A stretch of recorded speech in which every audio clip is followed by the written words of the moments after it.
nafsihi fa'abad. Nabi bersabda, kalau ada seorang suami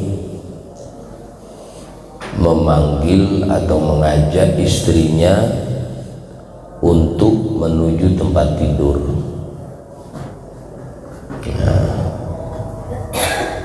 ya tentu paham aja kalau diajak ke tempat tidur itu masa cuci piring, ya.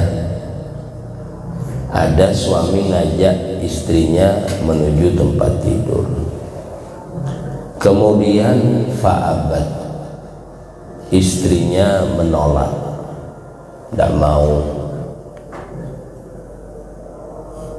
Dalam arti ketika diajak hubungan suami istri nolak, padahal tidak ada halangan, tidak ada masalah, tapi tidak mau.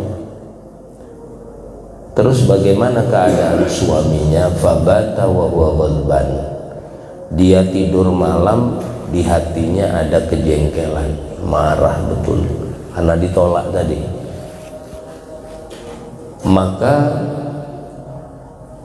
la'anat hal malaika hatta tusbih, malaikat akan melaknat wanita itu sampai waktu subuh. Ini hadis jangan dipegang laki-laki, nanti menang sendiri. Ingat loh, dilaknat loh kalau ndak mau gitu. Ini hadis dipegang wanita supaya dia tidak pernah membangkang atau menolak. Terus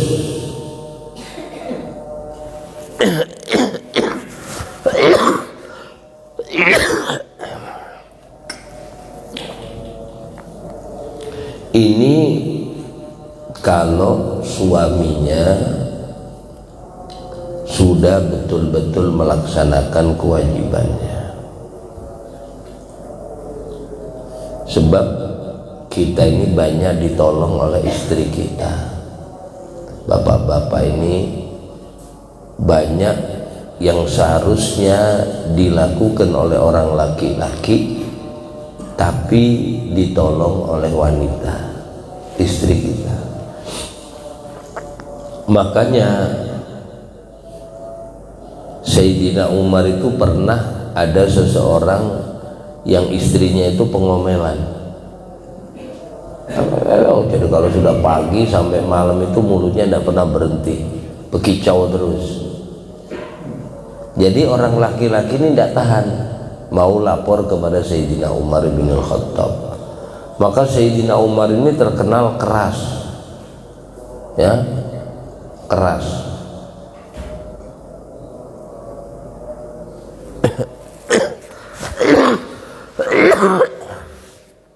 Sayyidina Umar itu keras orangnya.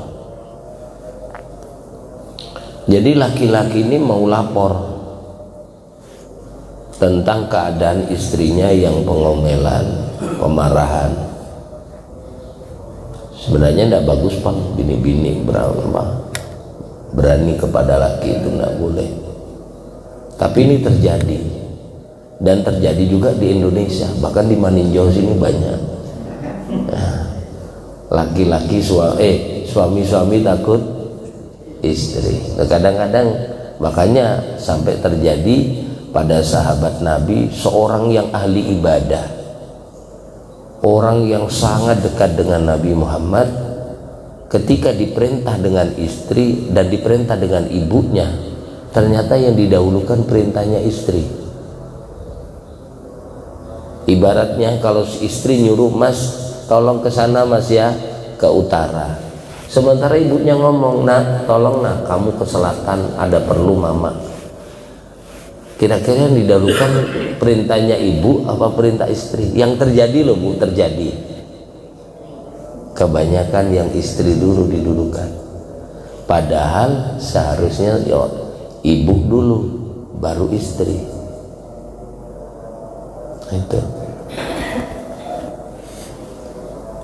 Jadi mau lapor sama Sayyidina Umar bin Khattab, dah mending nanti biar aja tak laporkan Sayyidina Umar, biar dia nanti dipanggil sama Amirul Mukminin, biar dimarahin dia.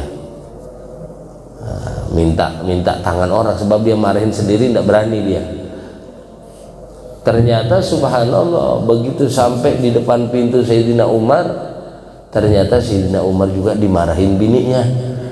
Nah, katanya, aku mau lapor, kenapa ini malah sama aja. Ya, sama aja. Jadi begitu mau pulang, dilihat sama Sayyidina Umar Khattab, sini, ada apa kau mau mertamu kau tidak jadi? Yang Sayyidina Umar, saya ini mau lapor, istri saya itu sering ngomel. Ternyata sama juga, di sini pian dimarahin juga, kirain pian bisa Maka Sayyidina Umar tersenyum, kenapa yuk istri kita marah? Karena dia letih, karena dia letih, karena banyak tanggung jawabmu dipikul oleh istrimu. Seharusnya yang memandikan anak itu kamu, tapi kenyataannya yang mandikan anak istri kita. Yang masak itu seharusnya kamu, tapi kenyataannya yang masak istri kita. Yang cuci piring istri kita, yang cuci baju istri kita. Ya, kalau yang nyapu rumah istri kita, yang jagain anak istri kita. Itu seharusnya tanggung jawab kamu. Istri itu tinggal satu, besolek, ya, minum jamu sari rapet. Istri kita itu mending kita suruh bahasa apa ada bahasa Jawanya itu mandi iya itu ya, masak maca mana itu. Saya di tempat kami itu ada namanya Habib Zain Al-Haddad, itu istrinya tidak boleh pegang sapu, tidak boleh pegang piring, hamil aja cukup. Jadi anaknya kalau tidak salah 25 Bu Ai. Iya, Habib Zain. Betulan orangnya kaya betul. Habib Zain itu sarang burungnya besar. Jadi Umi itu tidak boleh pegang apa-apa. Lahir minum jamu, 3 bulan hamil lagi. Sampai tuanya bergetar gini tangannya Umi itu. Mungkin sarafnya banyak yang putus itu tadi. Jadi tua-tuanya badannya bergetar.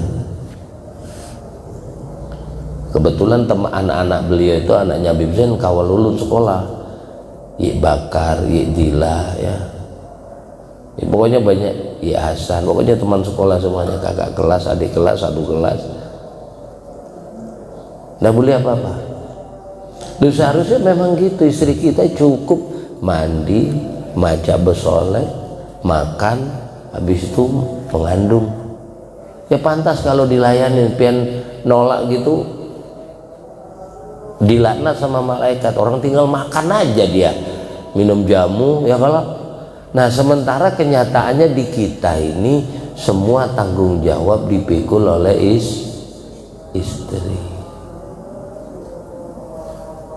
Nah, kata Sayyidina Umar, tahulah kamu kenapa istri kita pemarahan? Karena dia letih.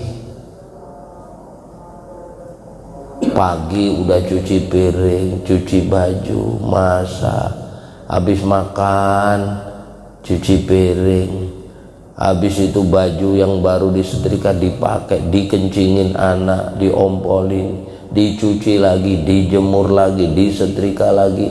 Maka anaknya halus-halus, baru umur 6 bulan udah punya adik lagi, ya, terus berurutan. Kayak anak ulun kan gitu, istri ulun tidak pernah KB, tahu-tahu hamil gitu aja. Pokoknya anak sudah tidak nenen, tahu-tahu hamil. Jadi istri saya itu selama itu suci, mulai nikah suci, melahirkan suci, ya, mengandung suci, terus pokoknya sebelum halangan hamil dia suci terus. Nanti melahirkan suci, kalau nenenin tahu-tahu belum sempat halangan hamil langsung suci waktu hamil.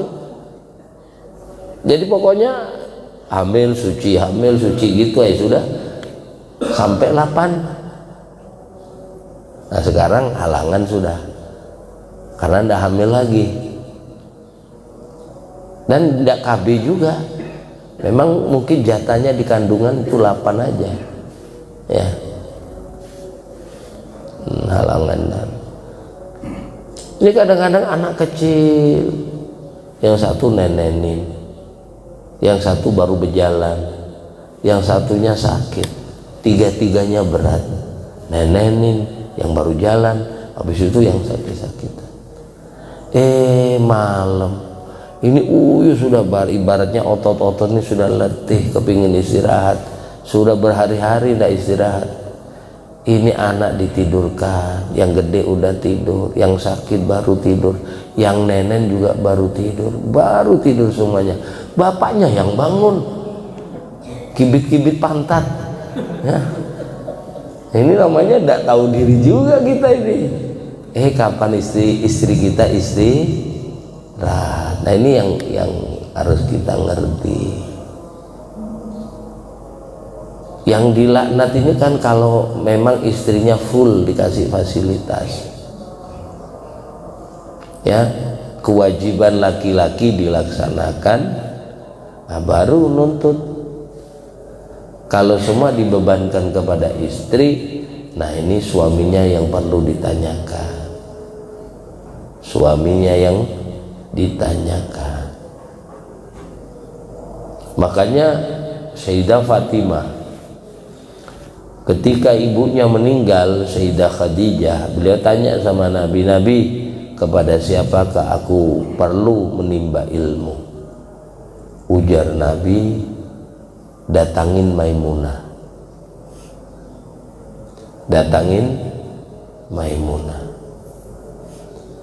Begitu datang ke rumah Sayyidah Maimunah, ketok tak tak tak, assalamualaikum, tidak langsung dibukakan.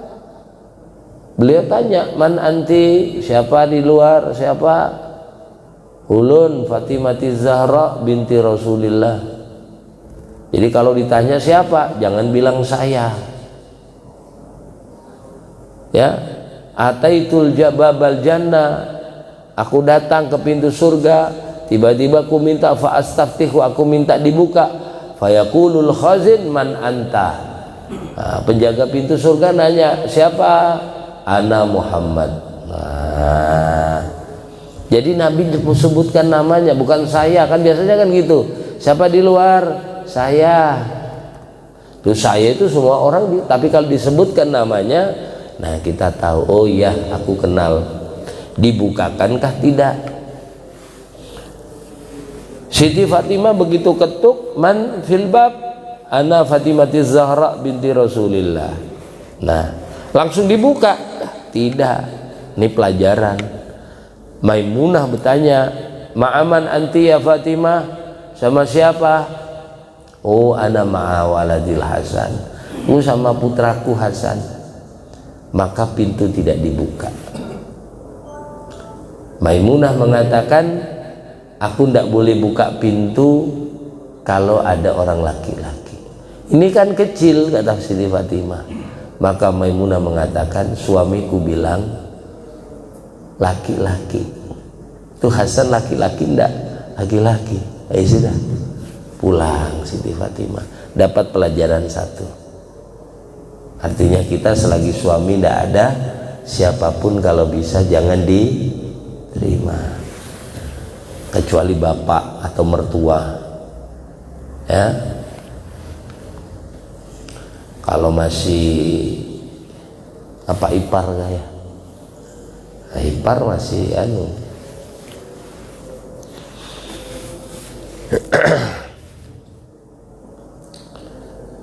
pulang. Begitu masuk lagi, assalamualaikum, salam, ma'aman nanti Fatimah nabi nafsi, dibukakan pintu. Nah, begitu di dalam rumah, menurut Siti Fatimah mungkin yang namanya Sayyidah Maimunah ini baca Quran terus, berwirid terus ya, pakai mukena terus. Ternyata kayak pian juga di rumah kada berkerudung. Kan bukan aurat, tidak ada siapa-siapa. Yang ngelihat kan suami. Kalau perempuan sama perempuan tidak ada masalah. Biasa-biasa aja, duduk berkisahan nerima tamu. Dilihatin rumahnya ada apanya kan? Tidak, biasa aja. Habis ngapain? Bersih-bersih nih nah, katanya berkisahan. Dilihat sejam 2 jam, ya kayak kita di rumah. Duduk-duduk, kalau selesai baru mau pamit pulang. Maka beliau cerita, Maimunah, aku kesini diperintah ayahku. Oh iya, ada apa? Saya ingin mencari ilmu kepada pian. Oh, masalah apa? Masalah kewanitaan, adab kepada suami. Oh, sama aja kita, kisah-kisah. Tak kayak tak lihat, ya amalan kita kayak sama. Ada bedanya. Oh iya, memang kita gitu. Tiba-tiba adakah amalan yang lain yang belum aku lakukan? Maka Maimunah nunjukkan ke dinding, buah. Itu ada dinding, itu ada apa? Ada kipas, ada handuk, ada rotan. Ada kipas, ada handuk, ada rotan. Untuk apa itu? Nah, ini yang belum dilakukan wanita-wanita ini. Maksudnya itu handuk, kipas, rotan. Itu senantiasa setiap hari kulakukan kepada suami saya. Kalau suami saya mau pulang kerja, aku akan mandi bersih. Jam 5 laki datang, jam 4 mandi bersih, bersabun, bebedak, bersolek. Ya, kalau pakai baju yang rapi. Begitu suami datang, disambut depan pintu, Assalamualaikum, dibukakan pintu, langsung dicium tangannya. Kira-kira bini pian gitulah. Nasib ya. Ini berangkat bini bedaster, bulik masih bedaster, itu pun ketiaknya lubang, sakunya sobek. Ini ndak kelihatan cantik gitu, ya Allah. Kemudian makanya kadang-kadang suami-suami kita ini, kasihan. Di kampung-kampung itu kadang-kadang suami tidak pernah melihat cantiknya istri. Pagi-pagi kadang ke mana, kalau mandi di sungai itu namanya buah apa yang sarungnya diikat di sini, bapak gayung ya, kalau diikat di sini nih gayung. Nanti pagi pakai cawatan gini aja, bajunya biasa-biasa. Begitu berangkat suami, jam 9 ada acara selawatan. Ya Allah, bini kita kinclong, namanya ini apa namanya, kerudung disetrika, baju disetrika, bepupur, bebedak, begincu, bau badannya pang, dikasih Rexona supaya ndak bau, berkumpul. Suaminya ndak tahu, lagi cantik-cantiknya istri lenggang-lenggang di jalan, bermotor cantik, berduaan dengan bubuannya itu berseragam. Begitu jam 11 pulang, ganti baju, daster lagi. Habis itu jam 2 ada lagi acara selawatan, mandi lagi, bersolek lagi. Begitu jam 3 selesai pulang, kembali lagi ke daster. Maka udah 3 hari udah dicuci dasternya ini. Datanglah suami, Assalamualaikum. Jadi 2 kali bininya bebedak, begincu, dia tidak pernah melihat. Dilihatin sudah berdaster lagi. Jadi sebulanan ngeliatan bini kayak gitu terus buai. Setiap ada acara ndak pernah ngeliat dia. Cantiknya istri. Adalah pian kalau tidur bebedaan buai, begincu.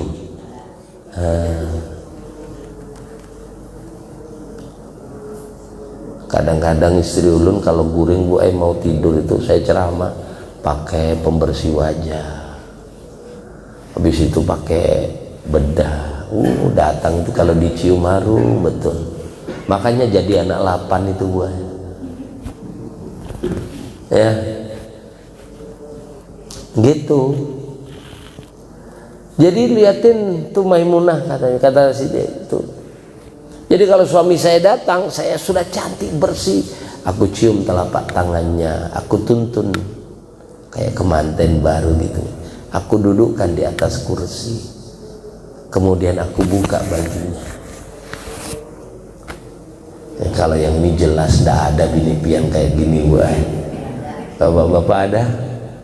Dibuka bajunya laki, keringat. Aku seka dengan handuk kumal itu, karena orangnya tidak punya handuk kumal itu. Keseka keringat suami saya. Masya Allah, kayak raja ini laki. Kuseka keringatnya.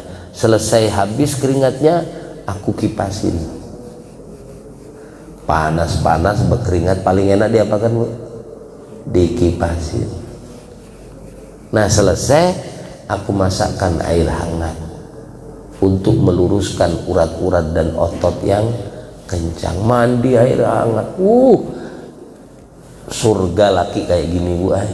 Makanya ujar Nabi, arba'atun min sa'adatil mar'i. Tandanya orang itu beruntung, benar-benar untung. Apa dikasih kekayaan? Tidak. Dikasih jabatan tinggi? Tidak. Karena kalau walaupun dikasih kekayaan tinggi, kalau yang satu ini tidak dikasihkan, tetap kayak neraka. Ya, biar jabatannya tinggi, dihormati di mana-mana, tapi satu ini tidak dikasihkan oleh Allah, tetap kayak neraka. Apa itu? Pertama kata Nabi, tandanya orang untung, antakuna zaujatuhu sholihah. Dia punya istri-istri sholihah, bisa menjaga diri, biar cantik dia bisa menjaga dirinya dari orang laki-laki lain. Ini kadang pas laki kerja bewean dengan laki-laki lain, terbaca, sakitnya, bahasa orang itu sakitnya tuh di sini. Udah bisa tidur tuh laki-laki kalau lihat bininya punya WA, ya apa namanya, will kah? Will wanita, kelirulah, wanita idaman lain. Kalau laki-laki apa namanya? Upil. Oh ya, pil. Nah, punya pil. Ini ndak bisa jaga diri. Ya kayak Maimunah tadi, laki-laki mau masuk, maaf, suamiku bilang ndak boleh. Anak kecil biar kecil, lakiku bilang laki-laki ndak boleh masuk. Ya Allah, terjaga. Dia mampu menjaga dirinya, mampu menjaga harta suaminya, dan mampu menjaga anak-anaknya. Ini Masya Allah. Ya apa wanita yang solihah? In amartaha atau atka. Setiap kau suruh, dia pasti tidak pernah bantah. Nggih mas, nggih. Ya itu tadi dipanggil ke kamar tidur, nggih. Biar sehari 3 kali, nggih. Ya kalau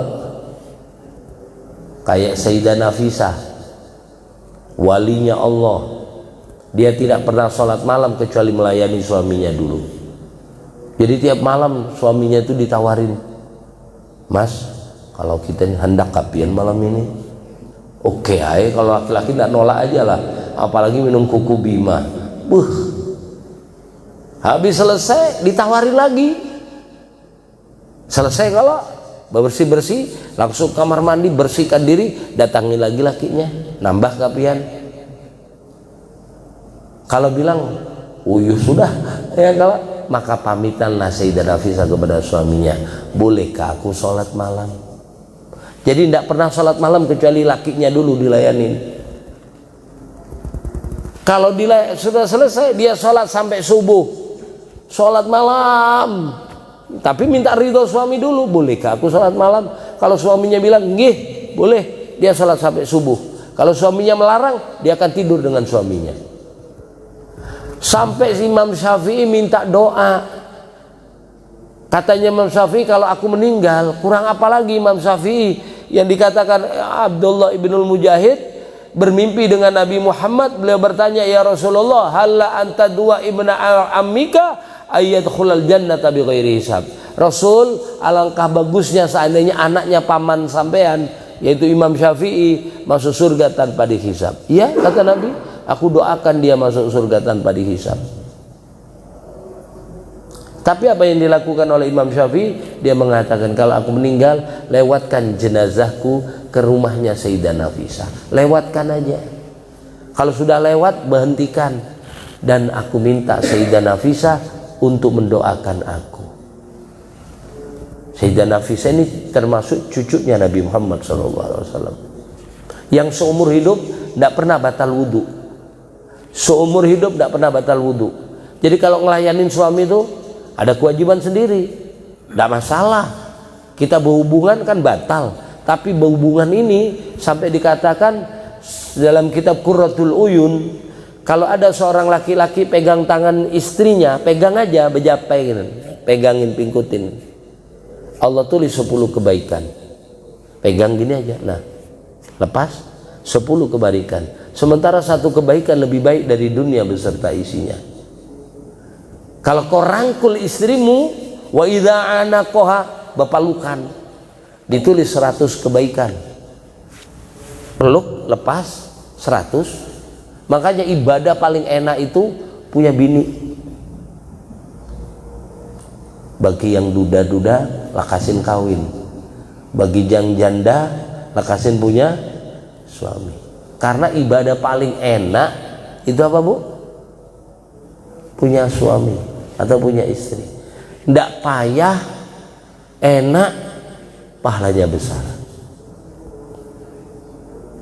Ya, pahalanya besar.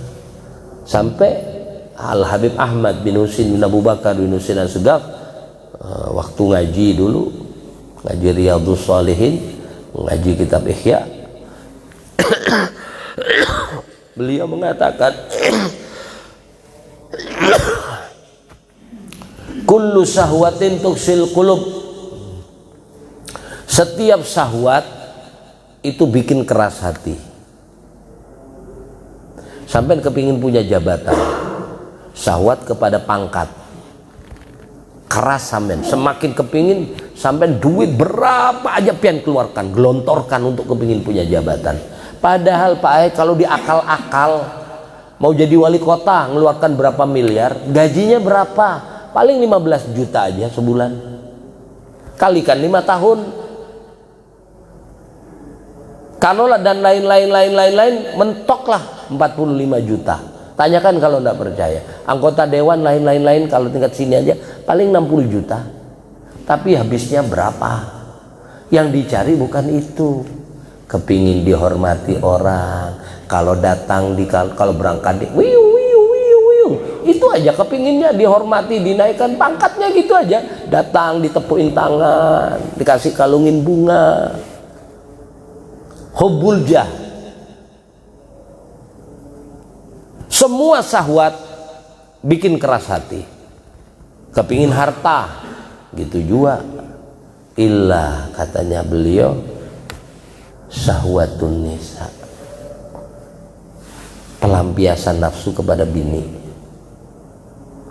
Pian, kalau belum dapat jatah malam itu, kadang nggak bisa tidur, pian. Bapak-bapak ini nah, betul nggak itu? Malam itu hendak hajat lawan bini, belum dikasih, kira-kira guring bisa lah pian. Putar, dicolek-colek supaya bangun. Nggak bangun juga, gini. Begitu dikasih, bang,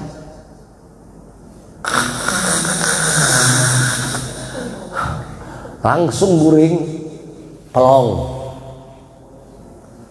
Karena syahwat kepada bini melunakkan hati. Begitu dihajatnya dikabulkan, selesai.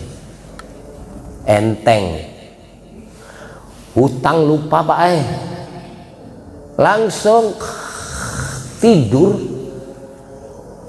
nggak pakai dibilas lagi. Makanya paling tidak punya wudhu dulu ya, habis selesai jangan langsung tidur, berwudhu paling tidak. Jadi semua syahwat bikin keras hati, kecuali syahwat kepada bini. Imam Ahmad bin Hambal, bininya meninggal 7 hari, langsung kawin lagi. Ya, ada Ibnu Sirin, kalau pas lagi ngarang kitab sulit, kok buntu ini, datangin bininya dulu, dihantam dulu, selesai, pikiran cair, langsung keluar karangannya indah. Kalau pas lagi buntu, ini ada masalah ini, datangin bini dulu, selesai, cair pikirannya, seret ngarangnya ini. Memang bujur, kalau udah dikasih itu enteng kepala ya. Kalau belum, wah udah terlanjur minum minum kuku bima, habis itu telur angsa 3, datangin bini malam itu kirain dikasih, enggak dikasih. Wah jegel betul. Akhirnya ngapa? Ambil sepatu, ambil kaos, ambil raket, bawa bola main bulu tangkis. Biasanya kalau main gini-gini aja, malam itu hantamannya keras, sampai kawalnya bingung, tumben pukulan keras. Nggak tahu dia sudah minum kuku bima sama telur 3 lah, hati jengkel ya. Maaf ini. Kemudian kata Sayyidah Maimunah, setelah aku kasih minum, kasih mandi air hangat, selesai suami saya pulang sholat isya, aku datangin suamiku dan aku bersolek bersih cantik. Kemudian aku datangin suamiku, aku bawakan rotan, dihandukin sudah, dikipasin sudah, nang terakhir rotan. Datangin suaminya, taruh di tempat tidur suaminya, ya Mas, lepas celananya. Wah, adalah pian digitukan, mau ngapain dek, pokoknya lepas, baju lepas, celana lepas. Pikiran suami udah jorok sudah, ternyata mau diurut. Begitu diurut, otot yang kencang jadi kendor, otot yang kendor jadi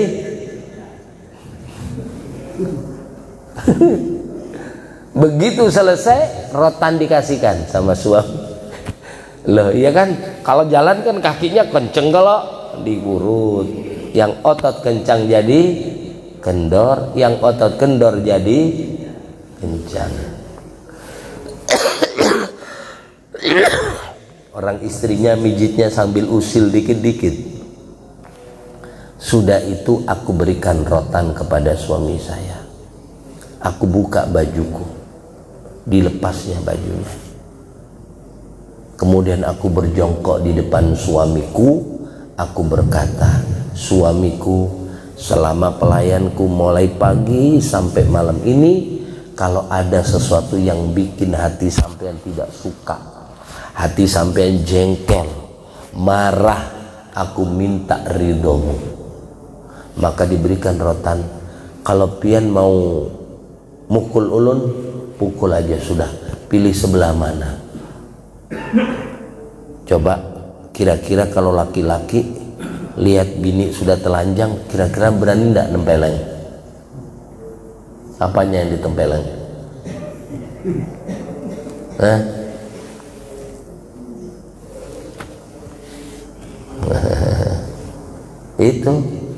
Itulah yang dilakukan oleh Sayyidah Maimunah, pelajaran yang luar biasa, dan ini jarang perempuan yang bisa melakukan.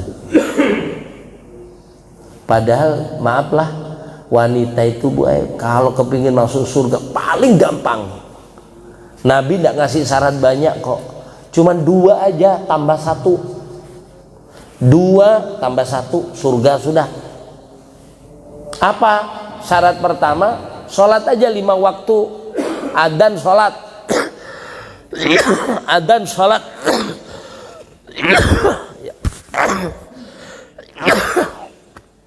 Ujar Nabi, al mar'a idza shallat khamsaha, 5 waktu aja. Wa shamat sahroha, puasa Ramadannya. Nah, nang terakhir ini nang paling berat.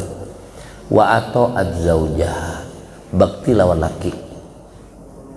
Dakhalatil jannah, silakan nih wanita yang sholat 5 waktu tepat waktu Ramadan dia kerjakan, kemudian bakti kepada suami, silakan masuk surga. Min ayyi babin sa'at, melalui pintu mana yang dia suka. Ini hebatnya wanita kalau masuk surga, kalau suaminya ridho, pintu mana aja dia boleh, lewat sini boleh, lewat situ boleh, lewat sono boleh, 8 pintu surga dia bisa masukin. Tapi kalau laki-laki masuk surga, dia cuman punya 1 pintu.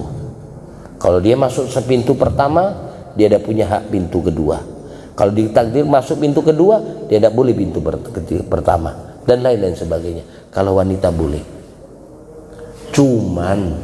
Cumannya kata Nabi, ra'aitun nara, aku lihat neraka, wa aktsaruha, paling banyak penduduk neraka, an-nisa, para wanita, wal aghniya, dan orang-orang yang kaya. Padahal paling gampang masuk surga orang kaya, paling gampang masuk surga para wanita. Tapi kenyataannya yang masuk neraka paling banyak orang kaya dan para wanita. Ini moga-moga sedikit yang disampaikan ini bermanfaat, barokah fid dini wad dunya wal akhirah, dan moga-moga ibu-ibu ini semuanya jadi wanita salihah dan kita diberikan istri-istri yang salihah. Semuanya moga-moga diberikan husnul khatimah. Al-Fatihah.